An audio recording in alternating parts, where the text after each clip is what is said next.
आसनसोल उत्तर विधानसभा तृणमूल कांग्रेस की ओर से रविंद्र भवन में वोटर लिस्ट को लेकर एक विशेष सेमिनार का आयोजन किया गया।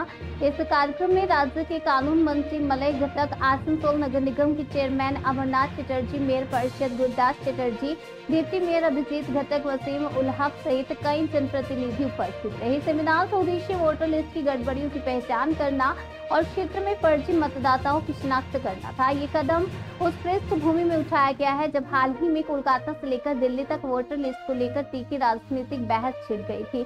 मुख्यमंत्री ममता बनर्जी ने भी सभी तृणमूल कार्यकर्ताओं को निर्देश दिए थे कि वे अपने अपने क्षेत्रों में वोटर लिस्ट की जांच करें और फर्जी वोटरों की पहचान करें, क्योंकि भाजपा ने इन्हीं के जरिए दिल्ली में लाभ उठाया है।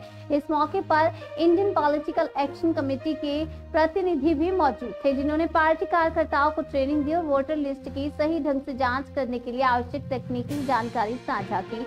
कार्यक्रम में बताया कि आने वाले समय में हर वार्ड और बूथ स्तर पर ऐसी गतिविधियां की जाएंगी जिससे फर्जी वोटरों को सूची से हटाया जा सके और वास्तविक मतदाताओं की भागीदारी सुनिश्चित हो सके। ভারতবর্ষের কোঅপারেটিভ ডিপার্টমেন্টের সেক্রেটারি ছিলেন, কোঅপারেশন ডিপার্টমেন্টের সেক্রেটারি ছিলেন। কোঅপারেশন ডিপার্টমেন্টের মন্ত্রীকে ভারতবর্ষের স্বরাষ্ট্রমন্ত্রী অমিত শাহ এবং তার দপ্তরের সেক্রেটারি তিনি আমাদের ইলেকশন কমিশনার। গত 6 মাস ভারতবর্ষের দুটো রাজ্যে ভোট হয়েছে, একটা হচ্ছে মহারাষ্ট্র, একটা হচ্ছে দিল্লি। এই দুটো রাজ্যেই যদি আপনি ভোটের রেজাল্ট দেখেন তাহলে দেখবেন যে সমস্ত কেন্দ্রে 4000 5000 ভোটের ডিফারেন্স আছে সেই সমস্ত কেন্দ্রে কি ব্যাপকভাবে নাম ঢোকানো হয়েছে ভোটার লিস্টে। এরা কারা এটাও আমাদের দেখতে হবে।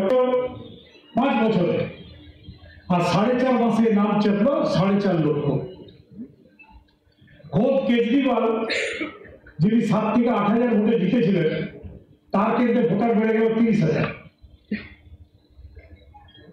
অত্যন্ত সতর্কভাবে আমাদেরকে ভোটার লিস্টের কাজ করতে হবে এবং আমাদের নেত্রী মমতা বন্দ্যোপাধ্যায় বারবার যেটা বলেন আজকে কিন্তু সেটা প্রমাণ হয়ে গেল বা প্রমাণিত যে দলে সব থেকে বড় সম্পদ কে। 1000টা নাম আছে, তো খুব বেশি হলে 200 থেকে 250 পরিবার আছে। এই 250 পরিবার যিনি আমাদের বিএলএ তার মাথাতে সবসময় থাকবে যে আমার এই দুটো 250 পরিবার।